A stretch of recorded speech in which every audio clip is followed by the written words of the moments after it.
Agora falando acerca dos cuidados na compra de imóvel. Também abordaremos os documentos e as certidões necessárias quanto a esse cuidado.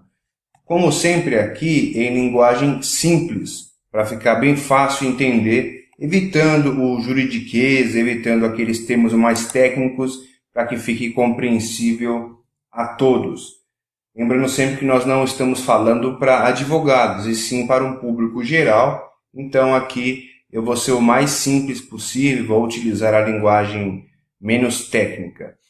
Os principais perigos na compra do imóvel. Então nós temos aqui o vendedor, o imóvel e o comprador. A primeira coisa muito importante a se assimilar é que o vendedor nem sempre é o proprietário. Nós temos que guardar muito bem este termo, proprietário. Quem é o proprietário? O verdadeiro proprietário. Um dos perigos na compra do imóvel é comprar o imóvel de um mero possuidor. Não é o proprietário, ele é apenas um possuidor. Ele pode parecer dono, ele pode dizer que é dono, mas não é. E este é um grande risco. Isto ocorre com muita frequência. Nós temos muitas pessoas que perderam todo o dinheiro investido, perderam um imóvel mais tarde, simplesmente porque comprou de uma pessoa que não era a proprietária, e sim um mero possuidor. O proprietário falecido comprar o imóvel, pois o ex-proprietário faleceu. E existe a pendência de inventário. Nós sabemos que, ao falecer, é obrigatória a realização do inventário. Os herdeiros, o cônjuge meeiro ou meeira, têm que se unir e fazer o inventário. E não fazendo o inventário, essa pendência deixa o imóvel com a propriedade irregular. Por quê? Porque não houve a partilha, porque não houve o formal de partilha. Então não é possível vender esse imóvel de forma legal. O filho acaba realizando a venda irregular do imóvel. Comprar imóvel com dívidas, por exemplo, IPTU, condomínio. Às vezes a pessoa não paga IPTU há muito tempo, existe até uma execução fiscal, uma ação judicial ou uma dívida ativa registrada quanto àquele imóvel. Quem comprar vai assumir essa dívida de IPTU, ou também condomínio e outras dívidas que nós também veremos mais detalhadamente adiante. Comprar imóvel de insolvente, fraude à execução. Essas duas expressões são muito utilizadas no meio judicial e mais adiante explicaremos do que se trata. Quem muitas vezes não é do ramo, não vivencia aquele meio, às vezes não tem a dimensão destes riscos, por isso que nós estamos falando aqui. Mas é bom enfatizar que é uma coisa que infelizmente ocorre com muita frequência.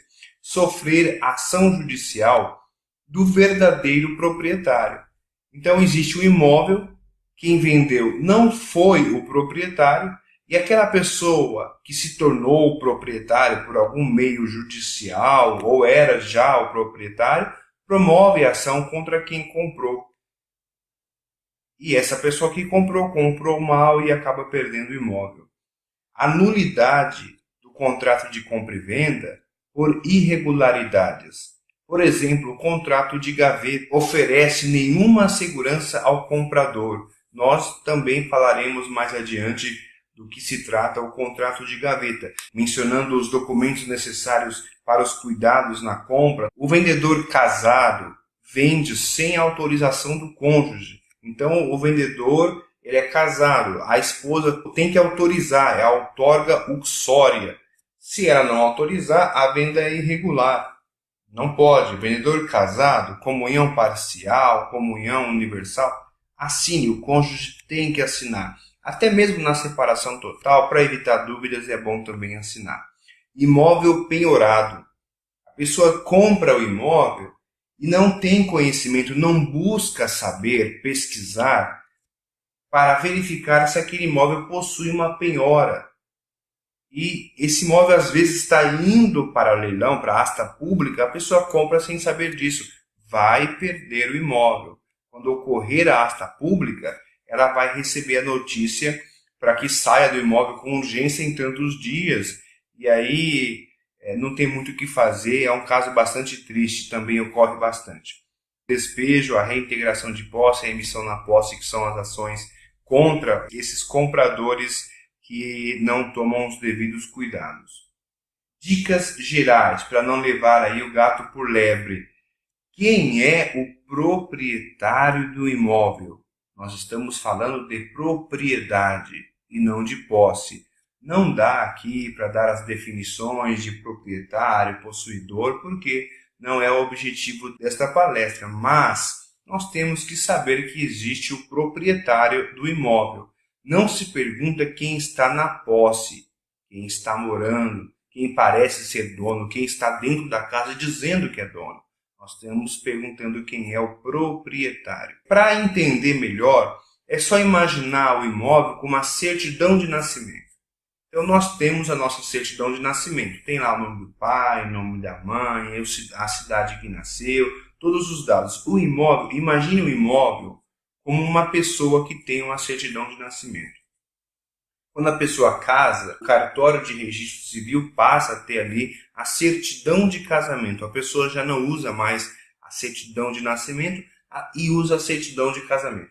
Se ela divorcia, é então averbada a escritura de divórcio lá na certidão de casamento.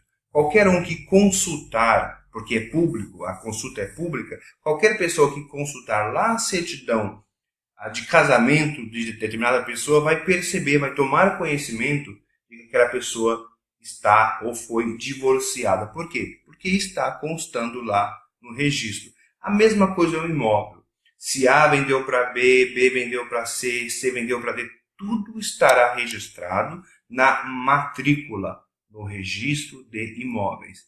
Logo, quem quiser saber acerca do imóvel, o mínimo, o básico, a primeira coisa é consultar a matrícula atualizada no registro de imóveis. Porque se eu tiver uma matrícula expedida há 2 anos atrás, há 1 ano atrás, há 6 meses atrás, ela pode não representar a realidade de hoje. Porque há 3 meses atrás foi vendida por uma outra pessoa, aconteceu alguma coisa. Se eu tiver a matrícula de 6 meses atrás, obviamente eu não terei conhecimento da realidade atual. Outra dica, retirar todas as certidões negativas. Quanto às certidões negativas, é bem simples. Eu quero saber se aquele proprietário tem dívidas. Então eu pego uma certidão negativa de determinado órgão, por exemplo, protesto. Eu vou retirar uma certidão negativa de protesto. Para quê? Para saber se o proprietário tem ou não protestos em seu nome. Eu quero saber se aquele imóvel tem dívida de IPTU. Então eu retiro uma certidão negativa na prefeitura para saber se tem uma dívida de IPTU. Falando um pouco mais sobre o registro de imóveis, o Código Civil, em seu artigo 1245, ele diz que transfere-se entre vivos a propriedade mediante o registro do título translativo no registro de imóveis. Tem que registrar aquela frase que bem conhecida, só é dono quem registra. Você comprou o imóvel, você tem que se dirigir ao registro de imóveis e fazer aquele registro, senão você corre grandes riscos e nós falaremos um pouco mais acerca desses riscos por falta do registro. Então, nós temos aqui, por exemplo, o 15º Cartório de Registro de Imóveis de São Paulo. E então são vários cartórios de registro de imóveis com as suas respectivas regiões. Você vai pesquisar onde está o seu imóvel, onde o seu imóvel está registrado e vai fazer o registro daquela compra o mais rápido possível. É muito importante lembrar. O registro de imóveis, ele inscreve os documentos relacionados aos bens imóveis, como escrituras públicas de compra e venda, doação, hipoteca, alienação fiduciária em garantia, além de expedir certidões de propriedade de imóveis. Como nós já dissemos, se você quiser uma certidão de propriedade de imóvel, basta você se dirigir ao cartório de registro de imóveis. Vou lembrar que não é o cartório de notas, não é o cartório de registro civil, é o cartório de imóveis. Algumas pessoas não conseguem às vezes distinguir, mas são cartórios diferentes, cada um com as suas atividades. Dica: não confunda uma coisa muito importante, que às vezes a pessoa, por ser leiga, ela olha aqueles documentos e não consegue identificar a diferença.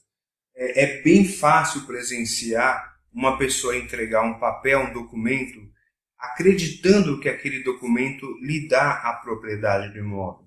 Quando ela traz no escritório, ela está com um contrato particular de compromisso de compra e venda. E ela acredita que aquilo, por si só, é suficiente para lhe dar a propriedade. Não é. Uma coisa é uma escritura de compra e venda, registrada no cartório de registro de imóveis. Outra coisa, completamente diferente, é um compromisso de compra e venda.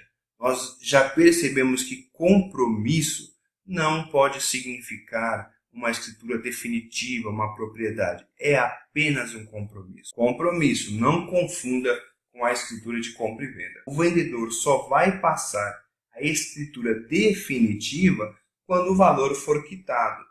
Ocorre que o imóvel permanece em nome do vendedor. Fez uma escritura pública de promessa de compra e venda? Registre a promessa de compra e venda no cartório de registro de imóveis. Para quê? Para que você se resguarde. Porque se você tiver esse documento aqui na sua casa, na sua gaveta, e ele não estiver lá no registro de imóveis, não há conhecimento público disso. Ninguém sabe, não tem como ninguém saber que existe esse documento. Alguém poderá vender, averbar, fazer qualquer tipo de negócio lá, e o seu documento está guardado numa gaveta. É um erro grande. Lembre-se do imposto, do ITBI, Imposto de Transmissão de Bens Imóveis. Em São Paulo, por exemplo, hoje está 3%. Então já considere na compra que você terá que pagar o ITBI e considere também o valor da escritura, e o cartório mesmo pode te informar acerca desses valores de acordo com cada estado e cada município. As certidões negativas. Tais certidões são documentos que mostram a situação financeira do proprietário vendedor, dívidas protestadas, como nós já dissemos, processos judiciais. Eu quero saber se aquela pessoa tem processo judicial, uma execução. Isso é muito importante. Algumas pessoas não sabem. Nós falaremos aqui acerca da fraude à execução. Para evitar a penhora dos bens, em razão de dívidas do vendedor, fiscais, trabalhistas, cíveis, alguns devedores começam a desfazer de todos os seus bens. É o que se chama fraude à execução. Isso aqui tem uma implicação direta a quem compra os bens. Então tem dívidas, tem uma ação trabalhista contra ele. Ele tinha lá uma empregada, tinha uma empresa e sofreu uma ação trabalhista. A Justiça do Trabalho quer penhorar os bens de A para pagar aquela dívida daquele trabalhador. Então lá tem 100 mil reais de dívida da ação judicial trabalhista. A Justiça do Trabalho vai penhorar aquele imóvel. Sabendo da penhora, sabendo da iminente penhora, que vai acontecer a qualquer momento, ele vende para B. Isso é fraude à execução, é dilapidação de patrimônio. B vai comprar, vai perder o imóvel, porque a justiça vai penhorar, vai tomar aquele imóvel. Vamos dizer em linguagem simples. Se B tivesse consultado, tivesse retirado as certidões negativas, B saberia que A tem uma penhora iminente, tem uma dívida. As certidões negativas são muitas, nós colocamos algumas aqui, mas não se prenda. Atenção, pesquisar dívidas relativas ao imóvel e também ao proprietário. São coisas distintas. Nós vamos verificar se há dívidas no imóvel, vamos retirar certidões no registro de imóveis e vamos verificar se aquele imóvel tem dívidas, quem é o proprietário, se há alguma pendência, etc. E também retiraremos certidões do vendedor, do proprietário, verificar se ele tem dívidas, se ele tem ações judiciais, execuções. Como nós já dissemos, nós temos os links, nós temos um material de apoio na descrição do vídeo. Então lá terá artigos mais completos com todas as certidões necessárias.